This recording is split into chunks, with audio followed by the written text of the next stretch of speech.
वर्तमान में विकल्प हैं, उनके अलावा दूसरे विकल्प की तलाश में है। और उसमें जो लोग अच्छी सोच, अच्छी विचारधारा और मूल्यों की ईमानदारी से राजनीति करेंगे, संघर्ष करेंगे, उनके लिए अपार संभावना है। और वो पूरे देश के स्तर पर भी और हरियाणा के स्तर पर भी आने वाले समय में हम एक्सप्लोर करेंगे। बाकी इतना जरूर है कि पहले जिन साथियों का हक मार लिया गया उनका हक नहीं मारने देंगे और वैसे साथियों को आगे लेकर के आएंगे।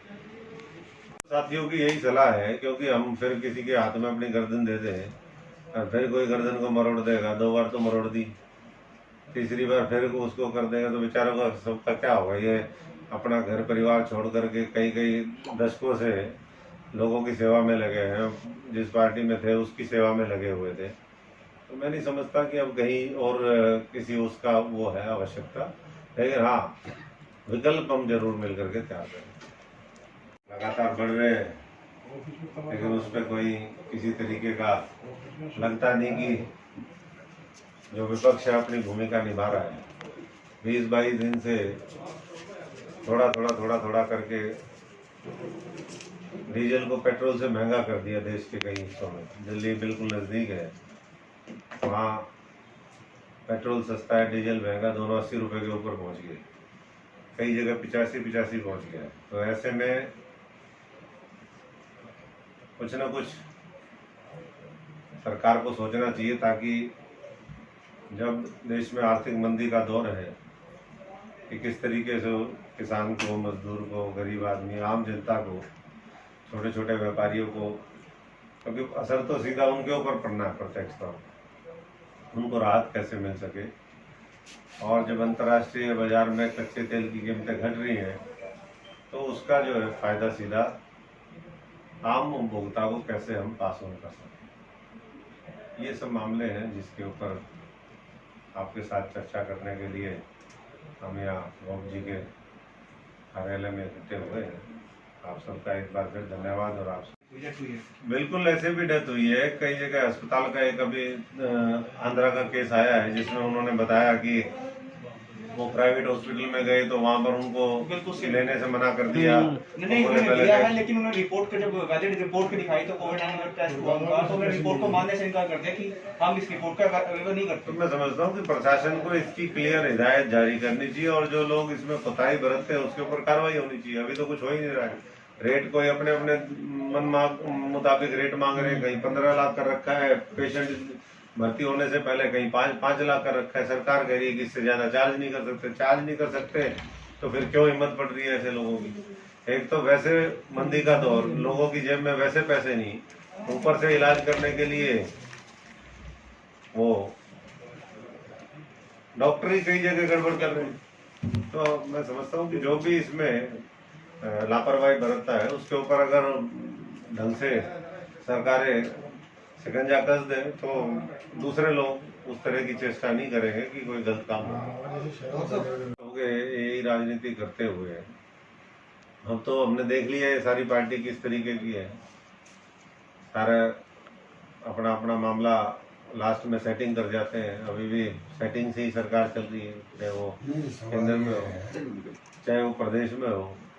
तो इसलिए अभी ये समय नहीं है कि हम ज़्यादा राजनीति के उसमें हो। हम अपने साथियों से सलाह मशवरा कर रहे हैं, जो प्रदेश के हालात हैं उसमें जाकर के लोगों की जितनी मदद और राहत हो सके। ये अभी समय लगेगा, लेकिन माहौल जो है वो विकल्प की तलाश में और पार्टी ही बनेगी शामिल। अलग अलग कयास लगाए जा रहे हैं, अब तो इस बारे में क्या?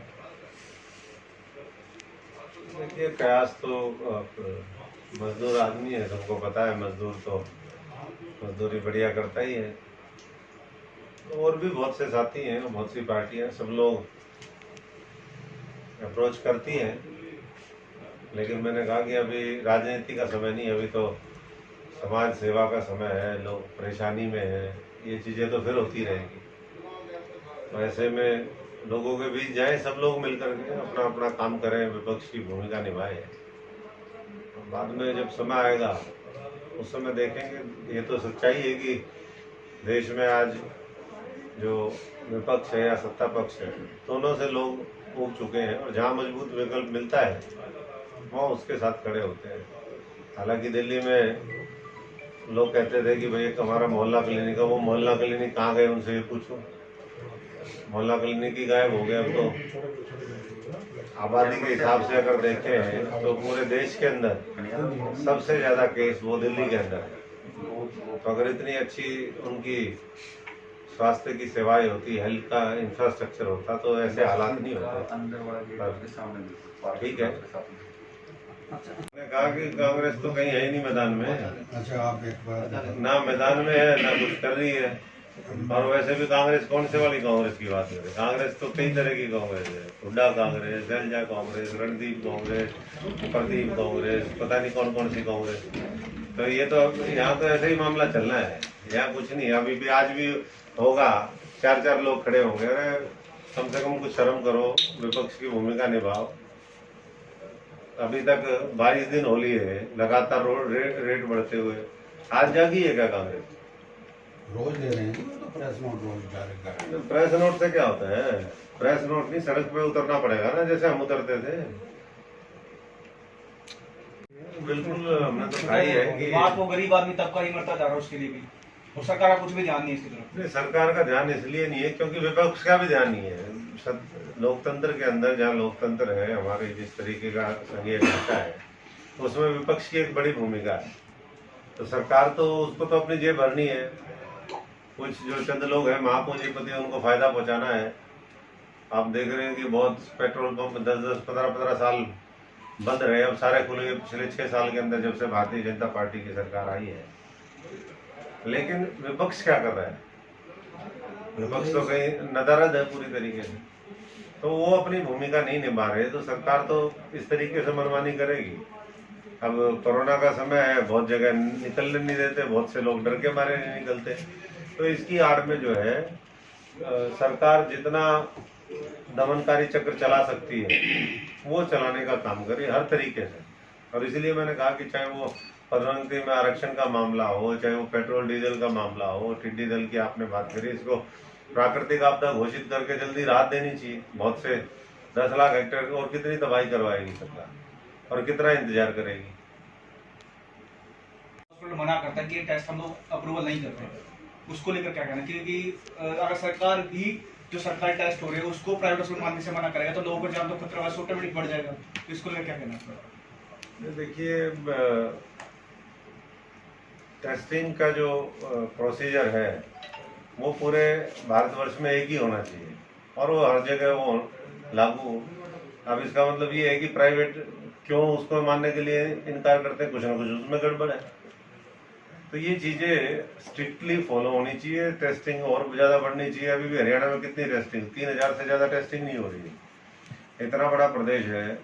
अब ये कह रहे हैं कि लोग करीबन 5% आबादी आज प्रत्यक्ष या अप्रत्यक्ष तौर पर कोरोना की चपेट में है, जिसका मतलब ये है कि 7 करोड़ लोग जो हैं कहीं ना कहीं प्रभावित हैं।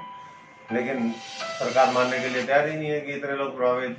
दिल्ली के अंदर केस रोज बढ़ रहे हैं, कह रहे हैं कि कम्युनिटी ट्रांसफर नहीं। कम्युनिटी ट्रांसफर नहीं है तो कैसे इतने केस बढ़ रहे हैं? और कैसे ये लोग जो सरकार में है वो कह रहे हैं कि 5.5 लाख केस हो जाएंगे जुलाई अंत तक। ये तो टेस्ट कम हो रहे हैं, नहीं तो यही जो है 50 लाख कम ना होने टेस्ट की रिपोर्ट। हजारों लोग इस इंतजार में थे कि उनको एक लंबा, कोई 20 साल से है, कोई 25 साल से है, कोई और 15 साल से है, कि उनको इस चीज़ का लाभ मिलेगा। जब देश के अलग अलग हिस्सों में उनको लाभ मिलता है, तो हरियाणा में इस तरीके से सरकार ने क्यों किया? ये सब इस कोरोना की आड़ में, महामारी की आड़ में, ये बैकडोर से जो है गरीब, किसान, मजदूर, दलित, पिछड़ा वर्ग, उनके अधिकारों के ऊपर प्रहार करने की सरकार की लगातार कोशिश है। साथ साथ चीन का मामला हमने देखा, किस तरीके से 33 दिन के अंदर वहाँ पर गलवान घाटी के अंदर चीन ने इतने बड़े बड़े वहाँ अपने ट्रूप्स 9 किलोमीटर तक उनके लोग बैठे हैं अलग अलग इंटरवल में। हजारों की संख्या में वहाँ पर सैनिक हैं, हमारे सैनिक मार दिए गए। कई दिन तो सरकार को ये मानने में, नाम लेने में समय लगा कि ये चीन का दुस्साहस है। उसके बाद अभी कह रहे हैं कि हाँ ये उन्होंने किया और हम जवाब देंगे। कब जवाब देंगे?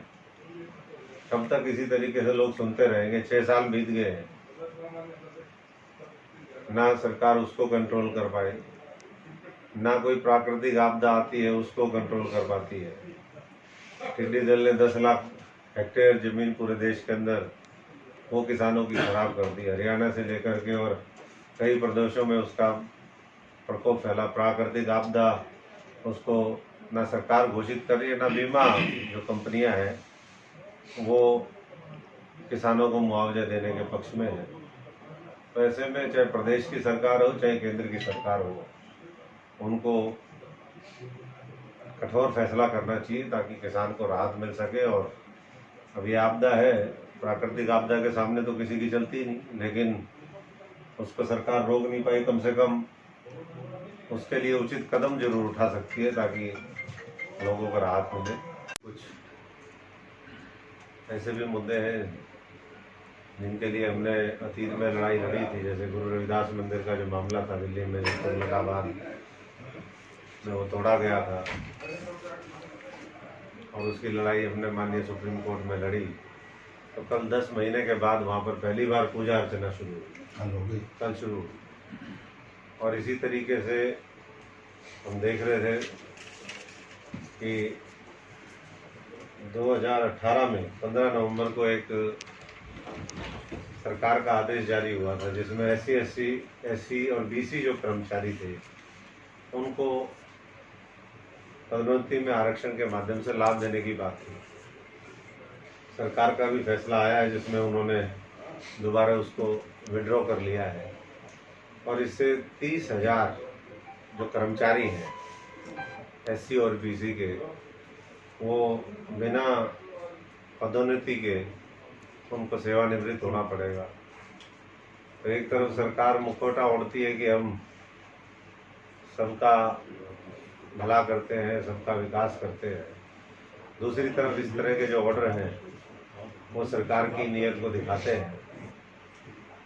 तो हम तो यही कहेंगे सरकार से कि दोबारा इस पूरे मामले के ऊपर पुनर्विचार होना चाहिए, ताकि क्योंकि एक पूरी प्रणाली है। सरकार ने पहले आदेश जारी किए, ये आदेश है 2018 का 15 नवंबर का। उस समय additional chief secretary Anil Kumar ji के साइन इस पे हुए हैं और उन्होंने कहा है कि ये जो रोस्टर सिस्टम लागू हो वो एज पर रिजर्वेशन पॉलिसी जो हमारे स्टेट के अंदर है, जिसमें 20% आरक्षण SC के लिए बनता है और जो बैकवर्ड के लिए आरक्षण है वो सभी जितनी भी हमारी group A, B, C, D उसमें इसको लागू करना चाहिए।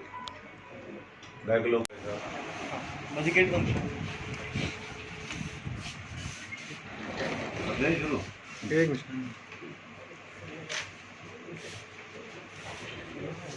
हमारे सभी आदरणीय प्रसाद छायाकार साथियों, हमारे बड़े भाई आदरणीय कन्हैया लाल घोष जी, नरेश जी, नगराज जी और सभी साथीगण, व्यापार मंडल के तमाम साथी, आज हालात कोरोना महामारी की वजह से और आर्थिक मंदी की वजह से देश के और हरियाणा के किस तरीके के हैं ये आज किसी से छिपा नहीं है।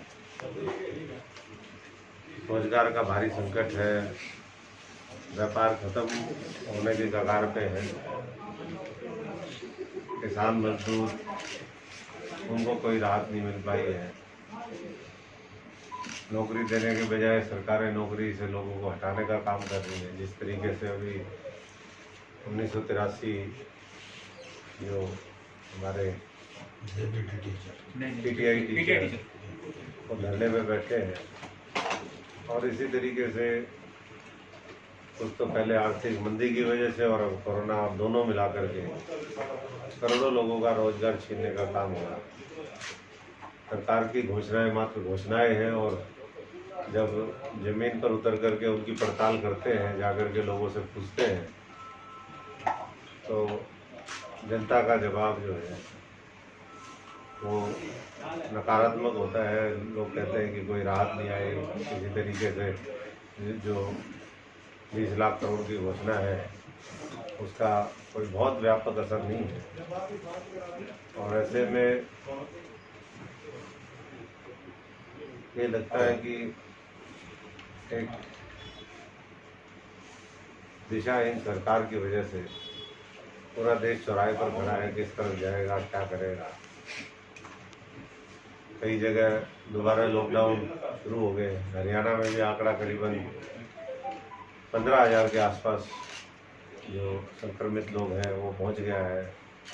NCR का खास तौर से गुड़गांव, फरीदाबाद ये जो इलाका है ये ज़्यादा प्रभावित है। लेकिन अब कोई कोना ऐसा नहीं बचा जहाँ इसका असर ना हो। और स्वास्थ्य सेवाएं बिल्कुल चरमराई हुई है। अगर इलाज के लिए जाते हैं तो वहाँ कितना महंगा इलाज है इसका वो हम सब ने देखा है। और इस बीच में घोटालों की भी खबर है।